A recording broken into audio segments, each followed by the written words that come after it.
आप सबका स्वागत है खुदाबंद की प्रेजेंस में। पिछले संडे मैंने आपको परमेश्वर की ओर से एक मैसेज दिया था,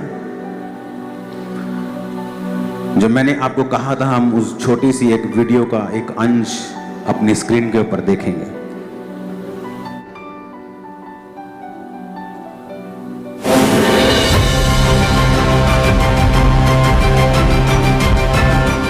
आने वाले दिनों में, आने वाले सालों में, आने वाले दशकों में दुनिया में दो क्लासेस बहुत होंगी, या तो बहुत अमीर बहुत होंगे या बहुत गरीब। मिडिल क्लास जो अब सबसे ज्यादा है वो कम होती जाएंगे।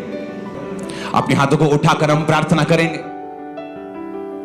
मैंने आपको कहा था हम मिडिल क्लास लोगों के लिए प्रार्थना करेंगे। कितनों को याद है पिछले संडे की प्रार्थना?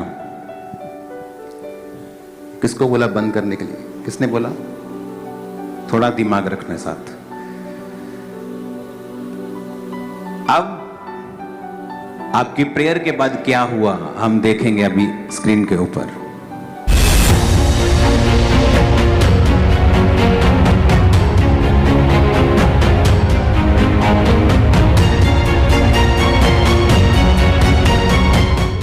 I am now happy to announce that there will be no income tax payable up to income of 12 lakh rupees.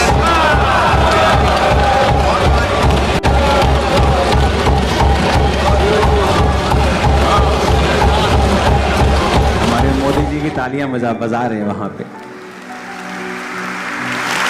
अभी आपको बड़ी हैरानी होगी, इसकी गूंज हल्की सी कम कर लो। अब मैं सरकार में थोड़ी हूं, मुझे थोड़ी पता है क्या होने वाला है। ये डेटा जो मैंने आपको बताया ये तो ऑपोजिशन के पास भी नहीं है। अगर उनके पास होता तो वो अटैक करते। पहली बार ऐसा इंडियन इतिहास में बजट आया है जहां 12 लाख रुपए पर, क्योंकि ये मिडिल क्लास इनकम है सभी, कोई टैक्स उन्होंने कहा अब नहीं होगा। टैक्स में काफी उन्होंने छूट दी है, चीजें की हैं। सुनो मेरी बात। अब आपको मैंने पिछले संडे कहा कि मिडिल क्लास के ऊपर भार होगा और वो गरीब होती जाएगी। अपर मिडिल क्लास अपने आप को खींचकर अमीर हो जाएंगे और आने वाले दिनों में, सालों में दो ही क्लासेस होंगी, या तो अमीर लोग या गरीब लोग।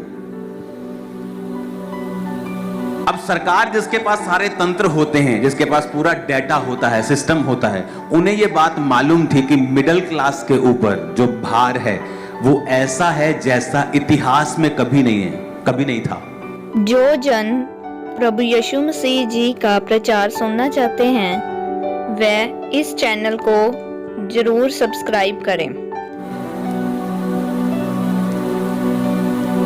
और मैंने आपको कहा था कि अगर आप प्रार्थना करेंगे तो ये चीज कैंसिल नहीं होगी, डिले हो सकती है, आगे बढ़ सकती है और आगे जा सकती है आपकी प्रेयर्स के कारण।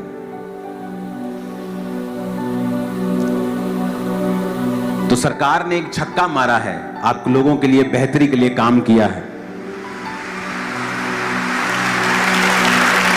लेकिन जो मैंने कहा है वो भी पूरा होगा, क्योंकि मैं आपको बता रहा हूं जो मिडिल क्लास के ऊपर बोझ है वो बढ़ेगा फ्यूचर में।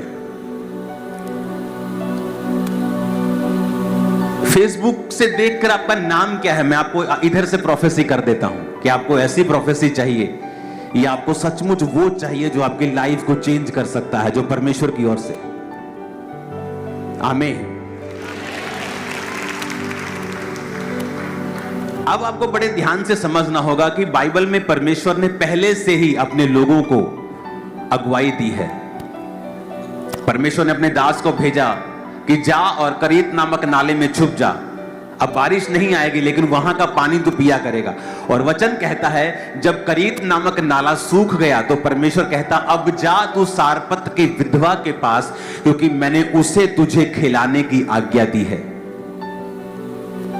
परमेश्वर को यह मालूम था कि अकाल के दिनों में एलिया का भूख और प्यास मैंने कैसे मिटानी है, और जब वहां का पानी सूख जाएगा तो अगली रणनीति क्या होगी, अगली अगुवाई क्या होगी। आप जो आने वाले समय का इकोनॉमिक ऑपरेशन है, डिप्रेशन है, आप इसे खत्म नहीं कर सकते। डिले कर लेंगे या खुद बच जाएंगे। और आपको मालूम होगा कि हमें चर्च में पहले से बताया जाता है, परमेश्वर की आत्मा पहले से हमसे बात करती है हमें क्या करना है फ्यूचर के लिए, हमें क्या करना है आने वाले समय के लिए। हालेलुया। हमारे चैनल पर प्रभु यीशु मसीह जी का प्रचार सुनने के लिए धन्यवाद। इस चैनल को ज़्यादा से ज़्यादा सब्सक्राइब करें और शेयर करें।